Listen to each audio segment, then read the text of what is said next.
Ladies and gentlemen, boys and girls of the YouTube world, CJ Rose is back in the building. Welcome back to the channel. All right, we got something going down this weekend, this Sunday actually, as NXT Vengeance Day is this Sunday. NXT's first PLE of the year. It is going down, and it's going to be a pretty interesting card. But I think a lot's going to happen that's going to set up Stand and Deliver. That's how I see it. So, that being said, six matches on the card. Let's get it. So, we're going to kick it off with the family.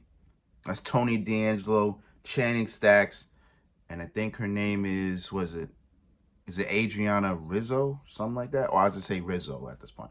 So Tony D'Angelo, Channing Stacks, Lorenzo, and Rizzo.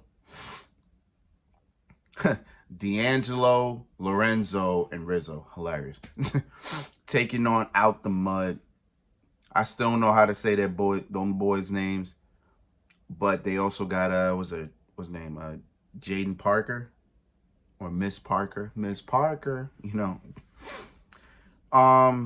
It's a 6-person tag team match.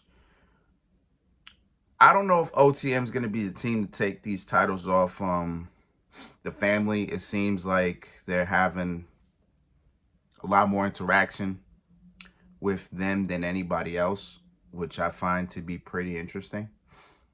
Because it's got to lead to something, right? Like, they already had their tag team match. Tony and Lorenzo already won. They won that. So unless they're having another rematch, I don't know what's the purpose of this match specifically.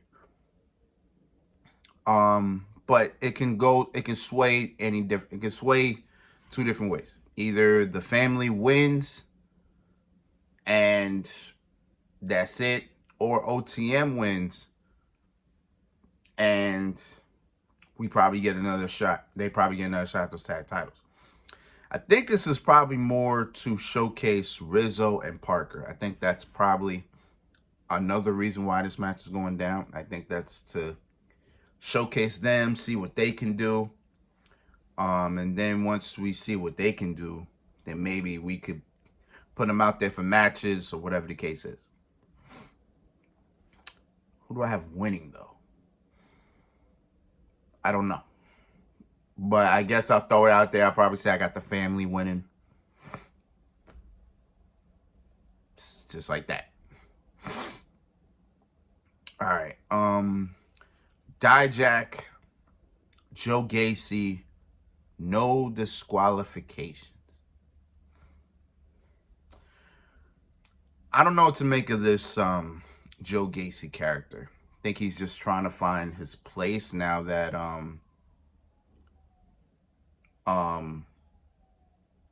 Schism, now that Schism is done and no more.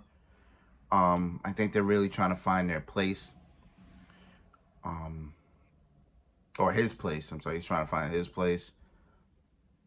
I don't know what to make of it. I don't. But this gives us a reason to have Mr. Dijak. Mr. Dijak on a PLE. And I'm happy about that. I think Dijak is... I'm a fan of Dijak, I can pretty much say. I think I like Dijak over here. So I really can say. There's not much about this. This pretty much came about for the last couple of weeks. 2 weeks ago they had a match. I believe Dijak won.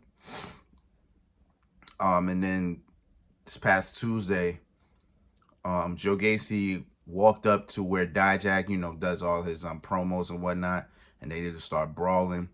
Then all of a sudden they're on top of one of the production trucks, and then Joe Gacy hits a big boot, and Joe Gacy just flips all the way down, and it looked crazy. And then Ava, our NXT general manager, pretty much said, "Oh, no DQ at Vengeance Day." I said, all right. Again, I don't know exactly what they're doing with Joe Gacy, so I can't really sit here and say I have him winning. I kind of mostly have Dijak winning that. I don't really see any. I really don't see any other way we can go with that. So I got Dijak winning that. All right. Those were 2 matches. I got 4 more. Oh, Oba Fleming. Did I say Oba Fleming or Oba Fema? I'm gonna say Oba Fleming at this point. Oba Fleming defends the NXT North American Championship against Dragon Lee. So Dragon Lee was the NXT North American Champion. He was defending it against Lexis King. Then Oba comes out to the ring with his breakout tournament contract. A contract that granted him a title shot at any title at any given time. He cashes it in on Dragon Lee. And then he becomes the North American champion, which I'm not mad about.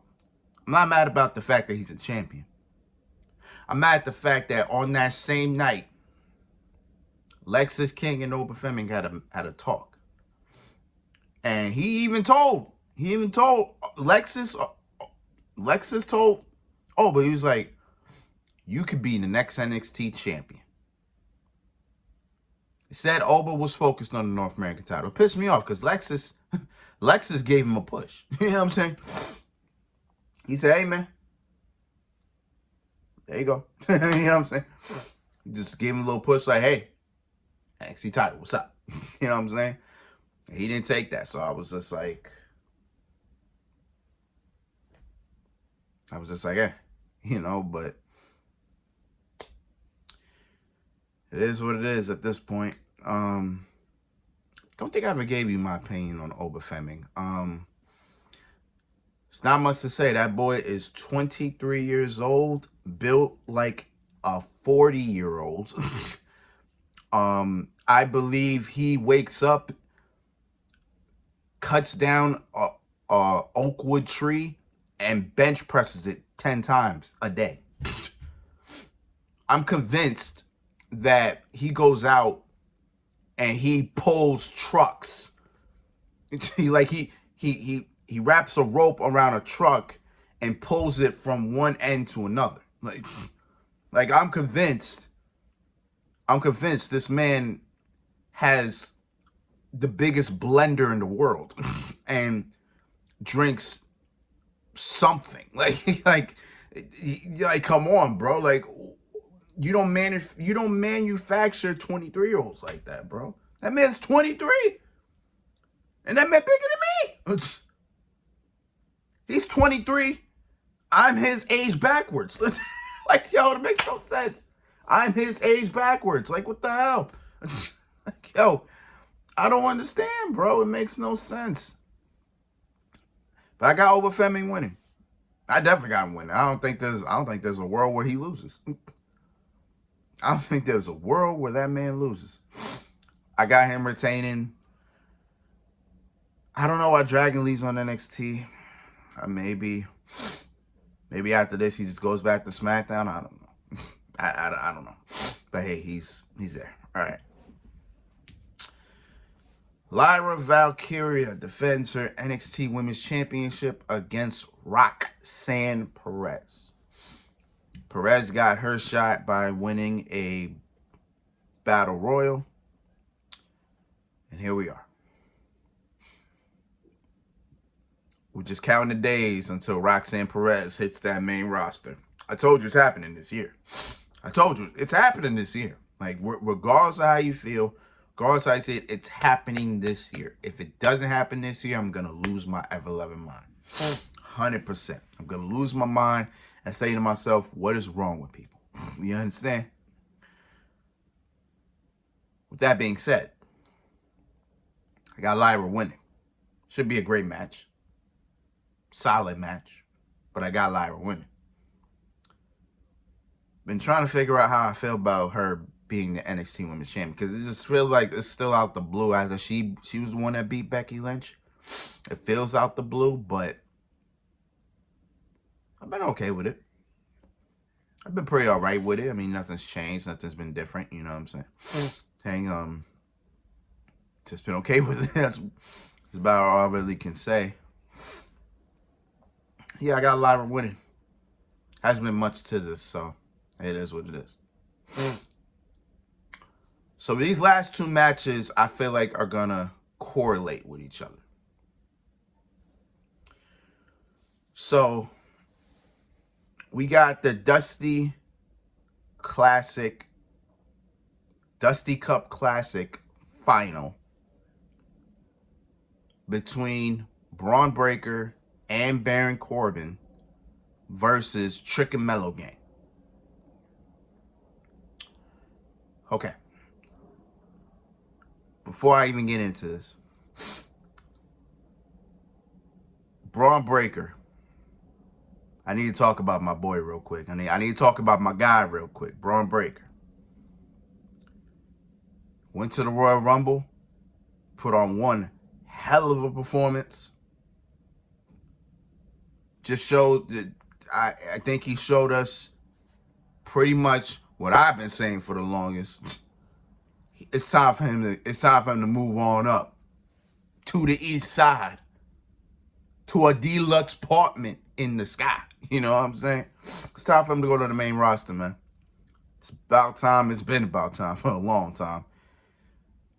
But the reason why I bring that up is because a couple days after the Royal Rumble, Shawn Michaels, the Heartbreak Kid, wants to say, oh, there's still a lot for Braun Breaker to do in NXT. My brother, there's nothing left for him to do. I don't think he wants to. There's nothing left for him to do. What is it? What else is there for him to do? Because correct me if I'm wrong, isn't he the longest reigning NXT champion of all time? No, he's not. Wait, yes, he is, right? He's the longest reigning NXT champion of all time, ain't he? Did he beat Adam Cole's record? I think he did. Because that was Adam Cole's record. He was the longest reigning NXT champion. I think he broke that. He's a 2-time NXT champion. He's faced everybody that he can. I mean, the last person I would think he has left to face is Oba Fleming. It's probably the last person in my mind that he needs to face. But other than that, what else is there left for him to do? I don't understand that, bro. Shawn, whether you like it or not, it's time for him to go. He needs to go and explore all of what's on the main roster, bro. There's a lot he can do on the main roster. And I also read that he's actually supposed to be on SmackDown too, with Carmelo Hayes. So that's gonna be interesting. Speaking of Melo, he plays a part in both of these matches. So I got Braun and Baron winning the Dusty Cup, right? I got them winning.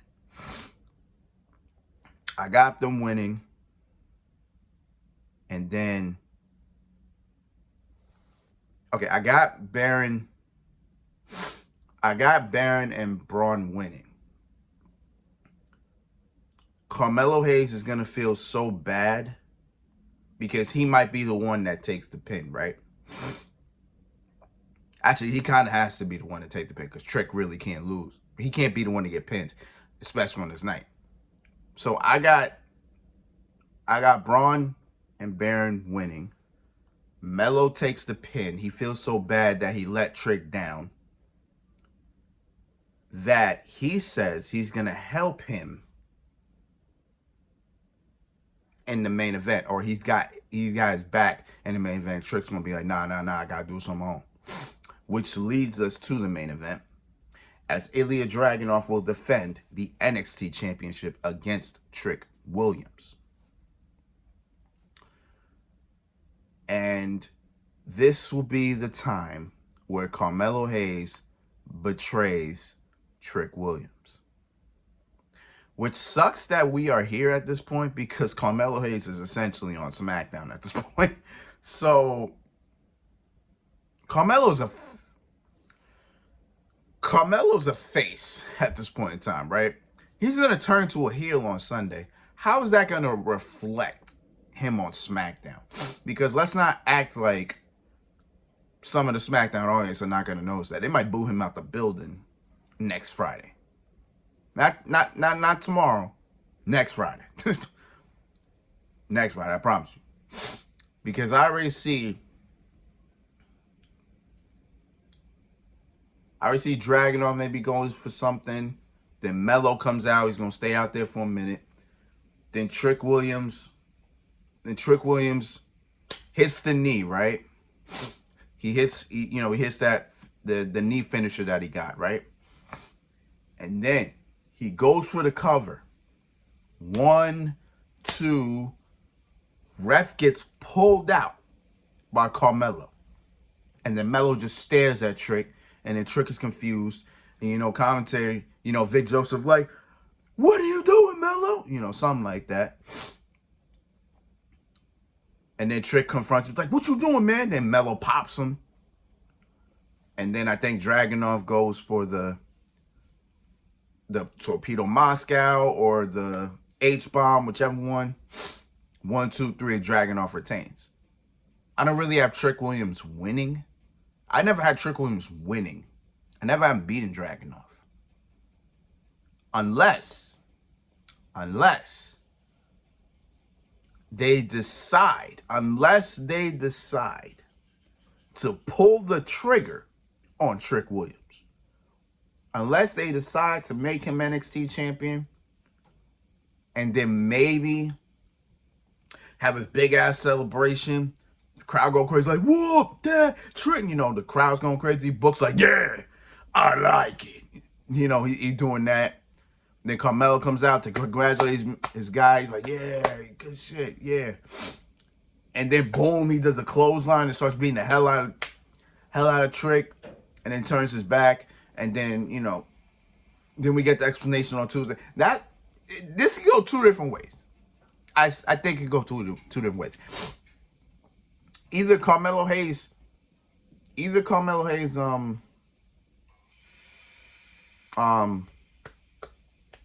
what's the word I'm looking for? Jesus. Either Carmelo Hayes betrays Trick and costs him the NXT title, or Trick Williams somehow wins the NXT championship and then Carmelo Hayes beats his ass after that. So either way, Carmelo Hayes is turning his back on Trick Williams, one way or another. What's the most likely situation is the very first one. I think Carmelo Hayes is going to cost Trick Williams the NXT championship, and then they both face each other one-on-one at Stand and Deliver. I think that's how we're going to do this. I don't think there's no other way we go about it like that. I think literally Trick Williams, because I don't think Trick Williams is winning the NXT championship yet. I mean, based on what I'm hearing, they think he's a future WrestleMania main eventer. So if that's the case, give Trick Williams a little bit more matches, give him a little bit more time, and give him the NXT title at some point. Hopefully he works up to that. But I don't think he's winning here. Again, if they pull the trigger on him, then they really believe in Trick Williams, which is insane, which is great. I'm happy for him. But I don't know. I don't see that happening. So we'll see. But I think the first one is the most likely one. I think Carmelo's just going to cost him the NXT championship, and then that sets up their Stand and Deliver match. Because I know it's going to be those two at Stand and Deliver, 100%. But yeah, that's pretty much what we're doing. Well, that's pretty much how I got it. So yeah, those are my NXT Vengeance Day predictions. You already know. So until then, it's been Rose, man. Thank you for watching. Thank you for all the love, support. As always, we got a very, very, very, I have a very heavy weekend. Suicide Squad comes out tomorrow. So we're gonna be on that. Tekken 8 came out last week, so I didn't even get to even start that. So I actually have to start that. I have to start that and play Suicide Squad and watch NXT Vengeance. I have a very heavy weekend ahead of me, and I still got NBA 2K. I still gotta finish my playoffs, and I got Yu-Gi-Oh! Legacy the duels that I just got to the challenge duels. So not to the challenge duels, the reverse duels. So I got a lot on my plate. So it is what it is, man. So until next time, peace, love, 100. Here.